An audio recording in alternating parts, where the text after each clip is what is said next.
Hi అండి, welcome to my channel అండి.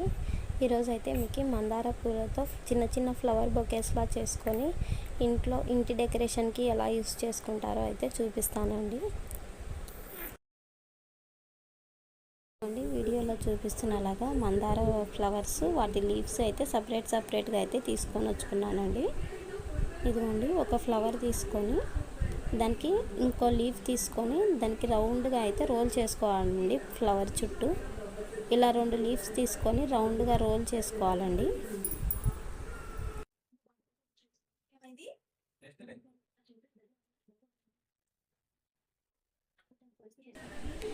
ఇలా రోల్ చేసుకున్న తర్వాత దాన్ని ఒక థ్రెడ్తో అయితే చుట్టేసుకోవాలండి.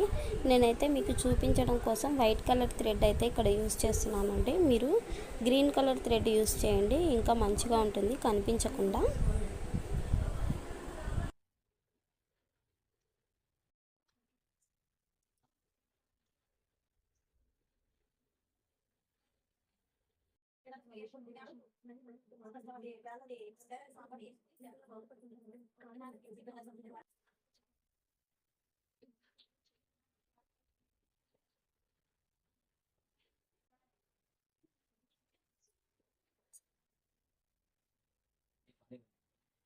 ఇదిగోండి, వీటన్నిటిని అయితే ఇలాగైతే రెడీ చేసుకున్నానండి. ఇదిగోండి, చామంతి పూలను కూడా తీసుకుంటున్నానండి. చామంతి పూలను కూడా తీసుకొని ఇలా చామంతి పూలకు కూడా ఒక లీఫ్ తీసుకొని వాటికి రౌండ్గా రోల్ చేసుకొని ఇలాగైతే రెడీ చేసుకోవచ్చండి.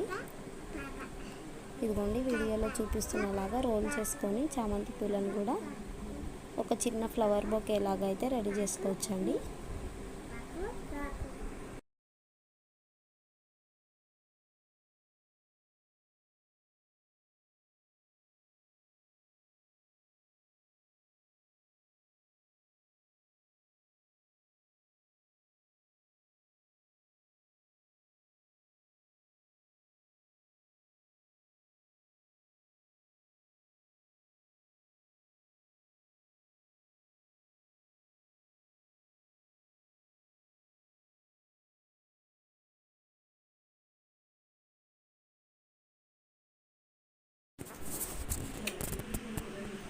ఇదిగోండి, ఇక్కడ చూపిస్తున్నలాగా అయితే కనుక వాల్కి అయితే స్టిక్ చేసేసుకోండి. ఇదిగోండి, ఇదే వాల్ అనుకోండి. ఇలా వాల్కి అయితే అక్కడక్కడ స్టిక్ చేసుకోండి. చిన్న చిన్న ఫ్లవర్ బొకేస్లా అయితే డెకరేషన్ ఈజీగా సింపుల్గా అయిపోతుందండి. ఓకే ఫ్రెండ్స్, ఈ వీడియో కనుక మీకు నచ్చినట్టయితే నా ఛానల్ని సబ్స్క్రైబ్ చేయండి, షేర్ చేయండి, లైక్ చేయండి, కామెంట్ చేయండి. మీ యొక్క లైక్ వల్ల నా ఛానల్ గ్రోత్ అయితే ఉంటుంది ఫ్రెండ్స్. లైక్ అయితే చేయండి, కన్ఫామ్గా షేర్ చేయండి. ఓకే, బాయ్ అండి.